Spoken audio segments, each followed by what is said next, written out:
आप आज आपने ज्ञापन दिया है, क्या है पूरा मामला? पूरा मामला ये है कि प्रदेश के अंदर जो आज हालात बने हुए हैं वो बहुत ही दुर्भाग्यपूर्ण हैं।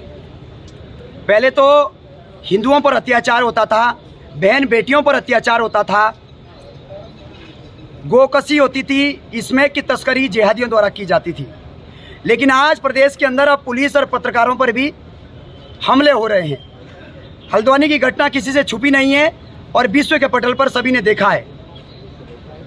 दुख इस बात का है कि लगातार विदेशी और इस्लामिक ताकतें उत्तराखंड में पैर जमाकर हम लोगों को परेशान कर रही है और नेशनल डेमोग्राफी चेंज करने का काम कर रही है।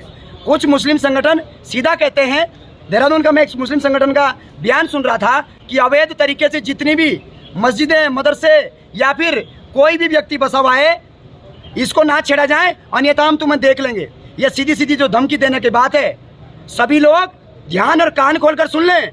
ये उत्तराखंड है और हमारी जन्मभूमि है। हम ऐसी बातें बिल्कुल बर्दाश्त नहीं करेंगे।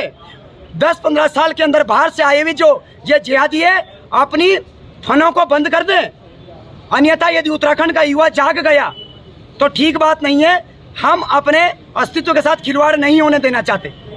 कोई यहाँ पे आया है, हम सभी धर्मों का सम्मान करते हैं, हिंदू हो, मुस्लिम हो, सिख हो, ईसाई हो, लेकिन यदि कोई व्यक्ति विशेष में कोई हमें परेशान करेगा, हर एक उत्तराखंडी मुंह तोड़ जवाब देने का काम करेगा। पत्रकारों पर हमला हुआ, पत्रकार समाज का चौथा स्तंभ है, क्या कहना चाहते हो भाई? साथ में पुलिस पर हमला हुआ, बहन बेटियों पर हमला हुआ, क्या जताना चाहते हो? कल मैं एक स्टेटमेंट, एक जिहादी का इंस्टाग्राम पे स्टेटमेंट देख रहा था कि हर घर से मुजाहिद निकलेंगे।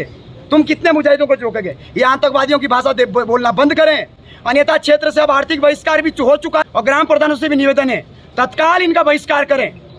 कभी हमारी बहन बेटियां भगा के ले जाते हैं, कभी इसमें की तस्करी कर रहे हैं, कभी अवैध कृत्य कर रहे हैं। और रोडों पे मैं विभाग से भी निवेदन करता हूँ, ये रोडों पे नंगा नाच बंद करें। कोई नारियल पानी, कोई फल फ्रूट के ठेले के नाम पे कोई कुछ कहीं, कोई रामपुर से, कोई मुजफ्फरनगर से, कहाँ से आके बसावट कर रहा है। बंद करें इस ड्रामे को, बाद में रोना रोएगे, बाद में आप लोगों के ऊपर हमला होगा। ये ठेले, रेडी पटरी, ये रोडों से हटाएं तत्काल प्रभाव, अन्यथा माननीय उच्च न्यायालय की शरण में आएगा और जो भी कर्मचारी आएगा उसको बख्शा नहीं जाएगा। ये उत्तराखंड है, ये मुल्ला मौलवियों का प्रदेश नहीं है, ये बद्री केदार की भूमि है। और कोई यदि यहाँ हमारे तरीके से रहता है तो ठीक है, अन्यथा वो अपने प्रदेश जा सकता है। कोई यहाँ तमीज से रहे, लेकिन यदि प्रशासन पर, पुलिस पर, पत्रकारों पर कोई हमला करेगा तो बर्दाश्त करने योग्य नहीं है। नाले और जंगलों में अवैध बसावट है। जिन लोगों ने आधार कार्ड, पैन कार्ड, इनके वोटर ID बनाए, उनके ऊपर भी कार्रवाई हो। मैं माननीय राज्यपाल से निवेदन करता हूँ, महामहिम महोदय, अब आपको देखने की आवश्यकता है। हम लोग रात दिन परेशान हैं, माइकों की आवाज़ इतनी तेज है, क्यों भाई? हमें नहीं चाहिए किसी का। कोई कहता है कि अल्लाह के सिवा कोई मानने वाला नहीं है, क्या हमारा राम मर गया या कोई हमारे देवी देवताओं का अपमान हो रहा है? हमें नहीं सुनना किसी का, कोई मतलब नहीं है। बंद करें मामले को, जिसको सुनाना है उसको सुनाएं, लेकिन ये माइक बंद करें। हमें हमारी धार्मिक भावनाएं आहत हो रही है। माननीय SDM महोदय से भी निवेदन कर रहे हैं, हमें कोई आपत्ति नहीं है किसी धर्म से, लेकिन जो हमारे धार्मिक भावना को ठेस पहुंचाएगा, आज नहीं कल नहीं, मरते दम तक बात उठाते रहेंगे। मैं जौनसार बावर में 1000 बीघे जमीन में कब्जा हो गया, कब्जा हुआ और धीरे धीरे कोई खान पटवारी आया, उसने इनके नाम विधिवत तरीके से जमीन नाम लगा दी। वहाँ पे डेवर कमीशन है, लोग जमीन भी नहीं ले सकते, लेकिन कुछ इस्लामिक संगठन जानबूझकर मुस्लिम बन गुजरों को जौनसार में बसा रहे हैं और उनका विधिवत तरीके से कागजात बनाकर, वोटर ID बनाकर, वहाँ राशन कार्ड बनाकर, यहाँ तक कि किसान पेंशन लगाकर, प्रधानमंत्री आवास और न जाने क्या क्या बनाकर उनको ईसाई करने का काम कर रहे हैं। जबकि मैं धनराशि की बात करूँ, जमीन ही नहीं है, लेकिन प्रधानमंत्री आवास दे दिया गया।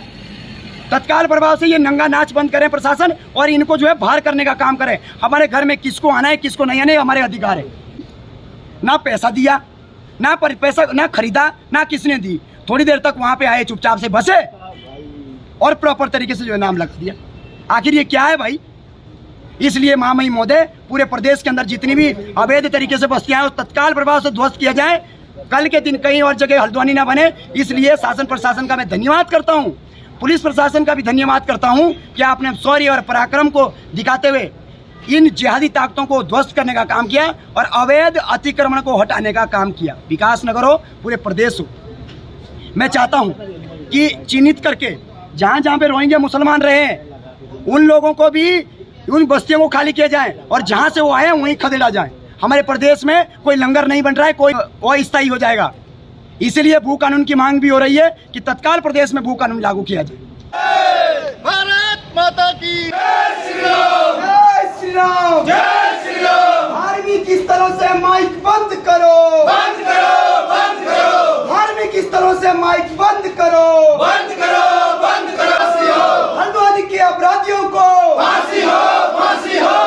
उत्तराखंड में जिहाद नहीं चलेगा, नहीं चलेगा, नहीं चलेगा। उत्तराखंड में जिहाद नहीं चलेगा, नहीं चलेगा, नहीं चलेगा। नहीं सहेंगे, नहीं सहेंगे। भारत माता की जय, भारत माता की जय।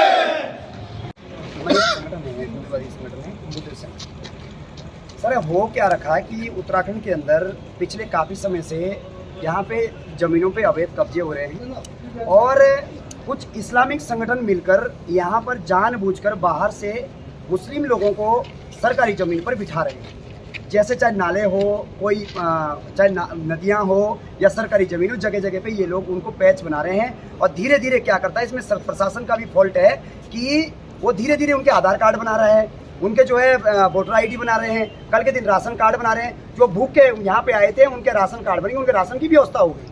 फिर कल के दिन नेताओं के नज़दीकी रहकर उनके वोटर आईडी बन जाता है और धीरे धीरे यहाँ के अस्थायी निवासी बन रहे बिना किसी अपनी जगह के, बिना किसी मकान के। कोई पता नहीं है कोई कहाँ का है। तो उत्तराखंड के अंदर अभी हल्द्वानी का आप लोगों ने देखा होगा, इतने बड़े लेवल पे हैं।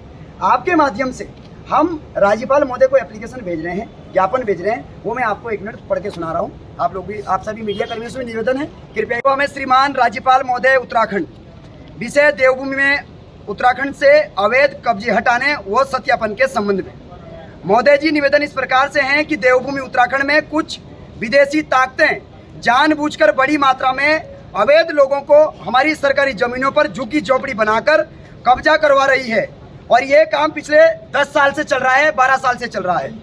तथा धीरे धीरे उनके वोटर कार्ड बनाकर, आधार कार्ड बनाकर राशन कार्ड बनवा रही है तथा 1-2 साल के अंदर हर सरकारी सुविधा उपलब्ध करवाकर बड़ी मात्रा में बसावट करके उत्तराखंड की जो स्टेट डेमोग्राफी है उसको चेंज कर रही है। साथ साथ में ये सत्यापन किए जाएं, इनके सरकारी दस्तावेज यदि बने हैं, जिनकी जमीन नहीं है, मकान नहीं है, उनके सभी दस्तावेज किस आधार पर बने हैं उसका ग्राउंड देखा जाए, जो कि दुखद है। कई जगह तो रोहिंग्या मुस्लिम भी हमारे क्षेत्र में बस गए हैं। वही नदी नालों के किनारे बस्ती के बस्ती बना दी है। ऐसी बस्तियां जो अवैध है उनका तत्काल ध्वस्तीकरण किया जाए, उन सभी के दस्तावेज रद्द हो, वोट देने का अधिकार भी छीना जाए तथा यदि अवैध तरीके से सरकार की योजना का फायदा उठा रहे हैं तो उसे वसूली की कार्रवाई भी की जाए।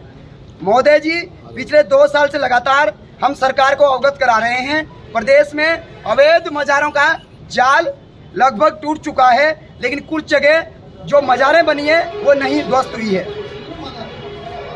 तथा अवैध बसावट भी बंद नहीं हुई है। उदाहरण जौनसार बावर अनुसूचित जनजाति क्षेत्र है, वहाँ बाहरी व्यक्ति ना जमीन ले सकता है, ना सरकारी और निजी सरकारी जमीन कब्जा सकता है। परंतु त्यूनी तहसील में बड़े मात्रा में एक मुस्लिम खान पटवारी ने 800 बीघा जमीन निजी और सरकारी मुस्लिम वन गुजरों के नाम कर दी है, जो कि नियम के विरुद्ध, ढेबर कमीशन और पन्नालाल सेटलमेंट एक्ट के विरुद्ध है। 1967 के बाद गैर जौनसारी के नाम जमीन कोई भी जौनसार बावर में नहीं लग सकती है। अवैध रूप से नाम लगी जमीन निरस्त की जाए। जितनी भी ये आबादी हमारे क्षेत्र में अवैध तरीके से बसावट है तत्काल प्रभाव से बाहर की जाए। काफ़ी अवैध परिवार तो ऐसे हैं जिनके पास ना जमीन है ना मकान है, लेकिन पिछले कुछ प्रधान और जनप्रतिनिधि के साथ मिलकर आवास तक स्वीकृत करा रहे हैं। बड़े नेताओं के इशारे पर ये सब कार्य हो रहे हैं, बेहद दुर्भाग्यपूर्ण है। हमारे क्षेत्र का हाल हल्द्वानी की तरह ना हो, इसलिए तत्काल प्रभाव से अवैध कब्जों को हटाया जाए। जिन अपराधियों ने हल्द्वानी में सरकारी और गैर सरकारी संपत्ति का नुकसान किया है उसकी वसूली उन्हीं अपराधियों से किया जाए और अपराधियों ने पुलिस और पत्रकारों पर जानलेवा हमला किया, उनको फांसी की सजा का प्रावधान हो। महोदय, सुप्रीम कोर्ट के आधार पर धार्मिक स्थलों से माइक बंद है, परंतु फिर भी क्षेत्र में बच्चे सो नहीं पा रहे हैं, ना ही बुजुर्ग सो पा रहे हैं, जिससे ध्वनि के कारण, ध्वनि प्रदूषण के कारण हम लोग परेशान हैं। तत्काल प्रभाव से तत्काल इस कार्रवाई को अमल में लाएं, अन्यथा हम अब व्यापक पूरे प्रदेश के अंदर आंदोलन करेंगे, जिसका जिम्मेदार शासन और प्रशासन होगा। बोलो भारत माता की जय, जय श्री राम।